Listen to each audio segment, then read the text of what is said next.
हाँ दोस्तों, कैसे आप सभी।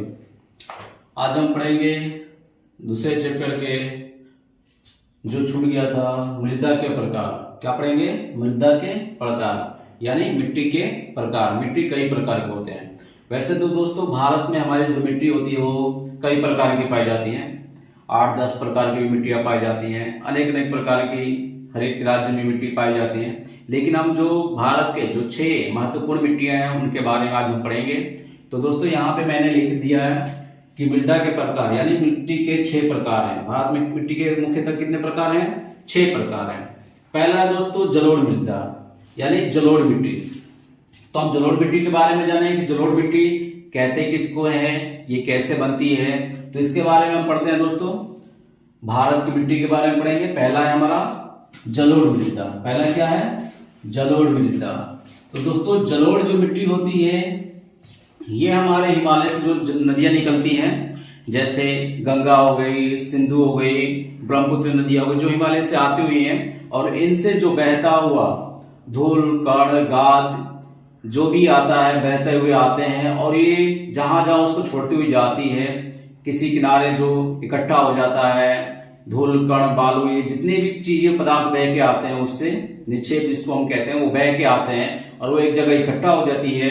उसी से फिर मिट्टी का निर्माण होता है जिसे हम कहते हैं जलोढ़ मिट्टी। इसको क्या कहते हैं? जलोढ़ मिट्टी। दोस्तों आपकी किताब में जो दिया है कि हिमालय की 3 महत्वपूर्ण नदी प्रणाली सिंधु गंगा और ब्रह्मपुत्र द्वारा लाए गए जलोढ़ के निक्षेप से बना है। लाए गए जलोढ़ के निक्षेप से बना है यानी जो बहा के लाती है अपने साथ साथ, चाहे वो धूल हो, चाहे वो कण हो, चाहे वो कंकड़ हो, जितनी भी चीजें बहा के लाती हैं और वो एक जगह इकट्ठा होते हैं, फिर वो किसका रूप लेते हैं? वो मिट्टी का रूप ले लेते हैं। समझ में आया दोस्तों? तब जलोढ़ मिट्टी के बारे में हम जानेंगे ये कहां कहां पाई जाती है भारत में, इसके बारे में भी हम जान लेंगे। और ये भारत के कुल 6.4 करोड़ हेक्टेयर क्षेत्रफल है। दोस्तों ये जो मिट्टी है, जलोढ़ जो मिट्टी है, ये हमारे बिहार में भी पाई जाती है ना दोस्तों। ये बिहार यहां से पूरे संकरी गलियों की तरफ जाती है और ये बिहार यूपी होते हुए यहां तक ऐसे ऐसे ये फैली हुई है। यहां तक ये फैली है दोस्तों। कितने क्षेत्र में फैली है? 6.4 करोड़ हेक्टेयर में ये मिट्टी फैली हुई है। और भी कई राज्यों में है, छोटा छोटा है, लेकिन ये पूरे एरिया में ये जलोढ़ मिट्टी है। अब दोस्तों जलोढ़ मिट्टी के 2 प्रकार होते हैं। इनके आयु के अनुसार कितने प्रकार होते हैं? 2 प्रकार। जलोढ़ मिट्टी में भी 2 तरह की मिट्टियां होती हैं। वो कौन कौन सी होती है उसको देख लेते हैं। जलोढ़ मिट्टी का गठन बालू, सिल्ट एवं मृत्तिका के विभिन्न अनुपात से होता है। इसका रंग जो होता है वो धुंधला से लेकर लालिमा लिए भूरे रंग का होता है। तब दोस्तों इस मिट्टी को 2 भागों में विभाजित किया गया है, एक नया जलोढ़, एक पुराना जलोढ़। आयु के हिसाब से नया और पुराना, इन दोनों के बारे में अब हम जान लेते हैं। आयु के आधार पर जलोढ़ मृदा के 2 प्रकार हैं, पुराना एवं नवीन। पुराने जलोढ़ में कंकड़ एवं बजरी की मात्रा अधिक होती है। जो पुराना वाला जलोढ़ उसमें क्या होता है? कंकड़ एवं बजरी की मात्रा ज्यादा होती है। इसे बांगर कहा जाता है। पुराने जो जलोढ़ मिट्टी है उसको क्या कहता है? बांगर कहा जाता है। और नए को क्या कहता है दोस्तों? जो नया जलोढ़ मिट्टी हो तो उसे कहते हैं खादर। इसमें जो होता है इसमें महीन बालू के कण होते हैं, महीन कण होते हैं। और ये जो खादर होता है ये काफी उपजाऊ मिट्टी होता है। खादर जो मिट्टी होती है वो कैसी होती है? वो काफी उपजाऊ मिट्टी होती है। तो भारत की सबसे ज्यादा उपजाऊ मिट्टी कौन सी है?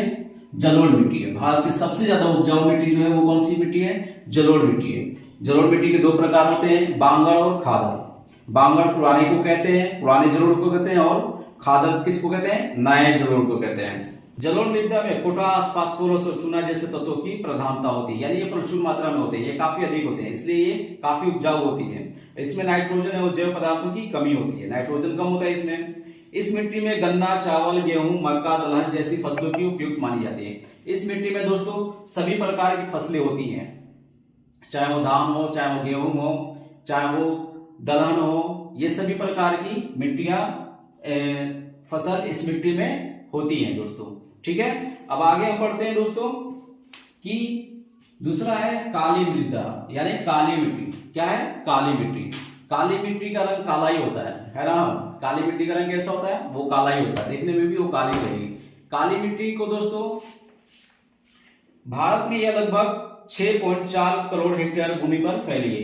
ये जो मिट्टी है ये भी कितने में फैली है। अब इसके नीचे जो है दोस्तों ये काली मिट्टी है, यहाँ पे इतने क्षेत्र में ये जो फैली है ये भी काली मिट्टी है। ये क्या है, ये काली मिट्टी है, ये भी इतने क्षेत्र में फैली हुई है। 6.4 हेक्टेयर में ये भी फैली हुई है। काली मिट्टी जो है ये भारत की दूसरी सबसे उपजाऊ मिट्टी। इसमें भी सभी प्रकार की फसलें होती हैं, चाहे वो गेहूं हो, चाहे वो धान हो, चाहे वो गन्ना हो। लेकिन इसकी एक खासियत है, ये कपास के लिए बहुत लाभदायक मिट्टी है। इसे काली कपास मिट्टी के नाम से भी जानते हैं। काली मिट्टी में काली मिट्टी कपास के लिए वरदान साबित होती है। अगर काली मिट्टी है तो उस पर कपास क्या होगा, बहुत ज्यादा होगा, उसकी उत्पादन क्षमता बहुत ज्यादा बढ़ जाती है कपास की। तो दोस्तों इसको हम कहते हैं काली कपास मृदा के नाम से भी जानते हैं। और ये जान गए कि भारत में कितने हेक्टेयर में फैली है, तो भारत में इतने हेक्टेयर में फैली है। और इस मिट्टी को दूसरा स्थानीय नाम से भी हम जानते हैं, इस काली मिट्टी को रेगुर मिट्टी भी कहते हैं। काली मिट्टी को क्या कहते हैं, रेगुर मिट्टी भी कहते हैं। दोस्तों ये कहां कहां फैली है, तो ये महाराष्ट्र, गुजरात, कर्नाटक, आंध्र प्रदेश, तमिलनाडु जैसे राज्यों में फैली हुई है। तो दोस्तों मैं एक एक चीज बताते जा रहा हूं, किस राज्य में कौन सी मिट्टी पाई जाती है, कौन सी फसलें होती हैं, कितने किलोमीटर हेक्टेयर में फैली हुई है, ये सारी चीजें मैं आपको इसमें क्लियर कर दे रहा हूं दोस्तों। उसके बाद ऑब्जेक्टिव में बता दूंगा, उसमें और अच्छे से क्लियर हो जाएगा। और इसकी एक खासियत है कि ये गर्मी जैसे शुष्क मौसम आएगा, सूखा मौसम आएगा, इसमें दरारें पड़ जाती हैं और पहली बारिश में ही इसमें जुताई कर दी जाती है। क्यों? क्योंकि अगर बारिश ज्यादा हो जाएगा, इसमें पानी को सोखने की क्षमता बहुत ज्यादा है। थोड़ा सा पानी में ही, थोड़ा सा अगर पानी इसमें पड़ेगा तो एकदम चिपचिपी हो जाएगी, गीली हो जाएगी। इसमें फिर हल जोत पाना बहुत मुश्किल हो जाता है, इसलिए इसकी जुताई संभव नहीं है। इसलिए पहली बारिश में ही इसमें जुताई कर दी जाती है। और ये बहुत उपजाऊ मिट्टी है, इसमें सभी प्रकार की फसलें होती हैं, लेकिन एक मुख्य फसल है जिसको हम कपास कहते हैं। कपास के लिए मिट्टी काफी उपजाऊ होती है। ठीक है दोस्तों, आगे हम देख लेते हैं इसमें क्या क्या होता है। इसमें गन्ना, प्याज, गेहूं एवं फलों की खेती अनुकूल मानी जाती है। अब आगे हम पढ़ते हैं लाल और पीली मिट्टी। ठीक है दोस्तों, आप क्या पढ़ेंगे, लाल और पीली मिट्टी। लाल और पीली मिट्टी के बारे में पढ़ेंगे। तो लाल और पीली मिट्टी क्यों होती है, क्योंकि इसमें आयरन की जो मात्रा, लोहांश होता है वो बहुत ज्यादा होता है और ये पठारी क्षेत्र में पाए जाते हैं। कैसे क्षेत्र में पाए जाते हैं, प्रायद्वीपीय पठारी क्षेत्र में पाए जाते हैं, दक्षिण हिस्से में ये पाए जाते हैं।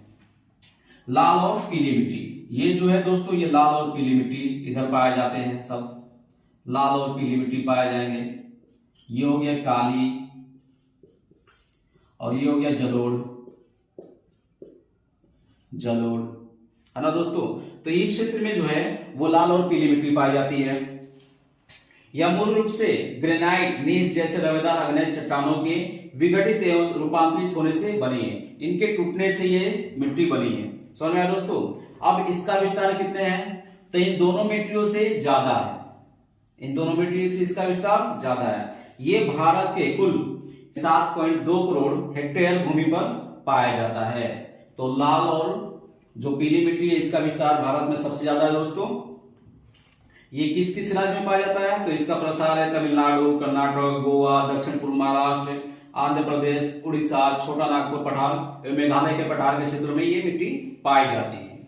ये मिट्टी काफी कम उपजाऊ होती है, इन दोनों के मुकाबले ये काफी कम उपजाऊ होती है। इसमें खाद्य पदार्थों का और जल का उचित उपयोग करके इसमें भी फसलों की उपज हो सकती है। तो इसमें ज्यादा से ज्यादा हमें खाद्य पदार्थों का इस्तेमाल करना पड़ता है दोस्तों।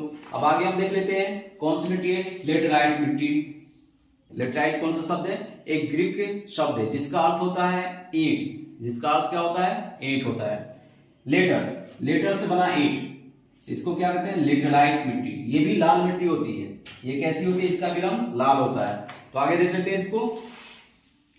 ये भारत के बहुत कम हिस्से में है, 1.3 करोड़ हेक्टेयर में ये विस्तार है इसका।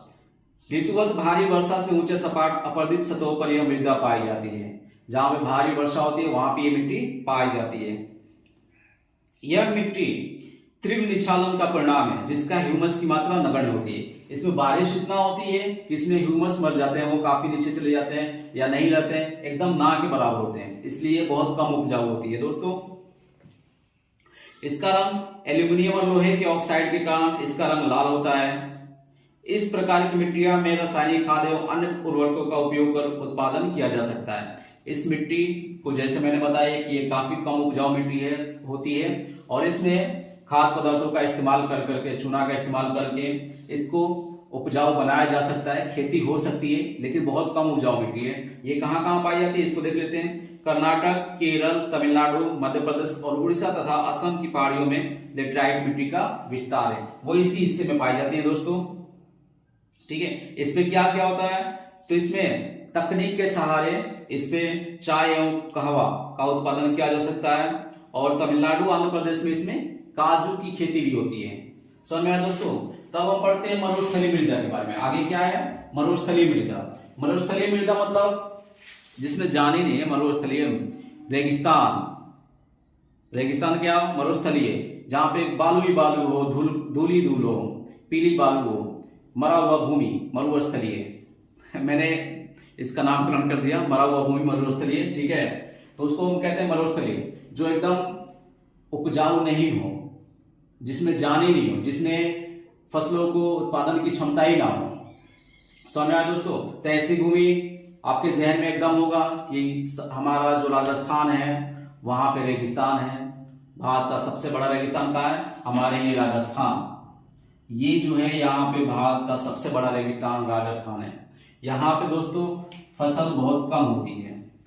कुछ जगह होंगे जहाँ पे काफी सिंचाई की जरूरत पड़ती होगी, वहां पे कुछ फसलें हो सकती हैं, धान चावल हो सकते हैं, लेकिन यहाँ पे खेती ना के बराबर होती है, क्योंकि यहाँ पे बहुत ज्यादा बालू और चूना की कमी हो जाती है दोस्तों, जिसकी वजह से यहाँ पे खेती नहीं हो पाती है। यहाँ का ये हो गया, गुजरात हो गया, सौराष्ट्र हो गया, यहाँ पे दोस्तों मिट्टी से नमक इतना होता है कि वहां से नमक भी पैदा होता है, मिट्टियों से नमक निकाल लेते हैं लोग। ठीक है, तो दोस्तों राजस्थान, गुजरात, महाराष्ट्र, ये जो है यहाँ पे हमारे ऐसे मरुस्थलीय भूमि पाए जाते हैं। यहाँ पे दिया आपका इस प्रकार की मृदा पश्चिम राजस्थान, सौराष्ट्र, कच्छ, पश्चिम हरियाणा और दक्षिण पंजाब में पाई जाती है।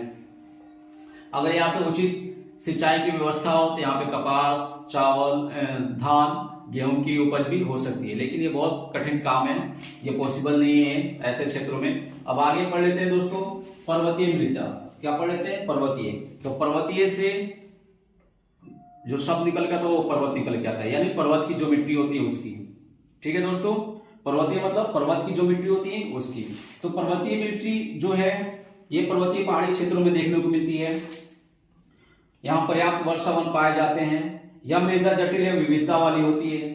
ये जो मिट्टी होती है यह काफी जटिल होती है, यानी मिट्टी इसमें कम और पथरीले पदार्थ ज्यादा होते हैं। समझ में आया दोस्तों। नदी घाटियों में जलोढ़ मृदा ऊंचे भागों में मोटे कणों वाली अपरिपक्व मृदा के रूप में पाई जाती है। नदी घाटी के निम्नवर्ती क्षेत्रों में विशेषकर नदी सोपानों और जलोढ़ पंखों में यह मृदा उपजाऊ होती है। यह ढलानों पर फलों के बागान एवं नदी घाटी में चावल एवं आलू का लगभग सभी क्षेत्रों में उत्पादन किया जाता है। इस मिट्टी के जो होते हैं सबसे निचली भागों में इन सब फसलों का उत्पादन होता है दोस्तों।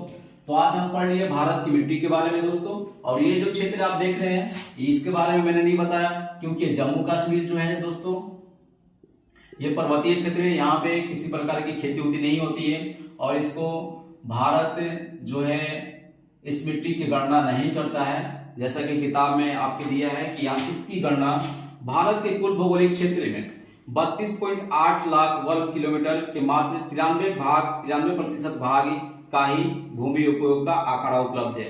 जम्मू कश्मीर में पाक अधिकृत तथा चीन अधिकृत भूमि का भू उपयोग सर्वेक्षण नहीं हो पाया। तो इसका सर्वेक्षण नहीं हो पाया दोस्तों, इसलिए मैंने इसके बारे में नहीं बताया कि इधर कौन सी मिट्टियां होती हैं, पर्वतीय क्षेत्र है। तो दोस्तों हम पढ़ लिए मिट्टी के प्रकार, मृदा के प्रकार। और दोस्तों अगले चैप्टर में आ जाएगा आपका ऑब्जेक्टिव सवाल, जो मैंने इससे बनाए हैं, आपकी किताब से बनाए हैं। काफी सारे ऑब्जेक्टिव सवाल बना दिए और काफी इंपोर्टेंट सवाल बनाए दोस्तों। कौन सी मिट्टी कहाँ पाई जाती है, किस मिट्टी में किस फसल की उपज ज्यादा होती है ना, और किस मिट्टी को किस दूसरे नाम से जानते हैं। तो ये सारे सवाल मैंने खुद किताब से बनाए हैं और किताब में जितने सवाल हैं उसको भी मैंने रखे हैं और कुछ किताबों से मैंने बहुत इंपॉर्टेंट सवाल आपके बना दिए दोस्तों। तो प्लीज वीडियो को देखिएगा और अच्छी लगे तो इसको आगे भी बढ़ाइएगा और दोस्तों को शेयर कीजिएगा। अब दोस्तों मैं सोच रहा हूं कि वीडियो बहुत ज्यादा लंबी हो रही है तो मैं इसको शॉर्ट करके बनाऊं। ऑब्जेक्टिव क्वेश्चन और जो प्रश्न उत्तर है मैं उसको ज्यादा समझा सकूं। क्योंकि लॉन्ग वीडियो जो है वो काफी समय ले रहा है और आपको देखने में भी काफी ज्यादा परेशानी हो रही होगी क्योंकि उतना पेशेंस आपके पास नहीं है, आप उतना लॉन्ग वीडियो नहीं देख पा रहे होंगे। तो दोस्तों मैं कोशिश करूंगा कि शॉर्ट वीडियो बनाऊं, जितना शॉर्ट हो गए और जितना अच्छे से समझा सकूं उसको समझाने की कोशिश करूंगा। ठीक है दोस्तों, तो मिलते हैं अगले प्रश्न और उत्तर में, ऑब्जेक्टिव में।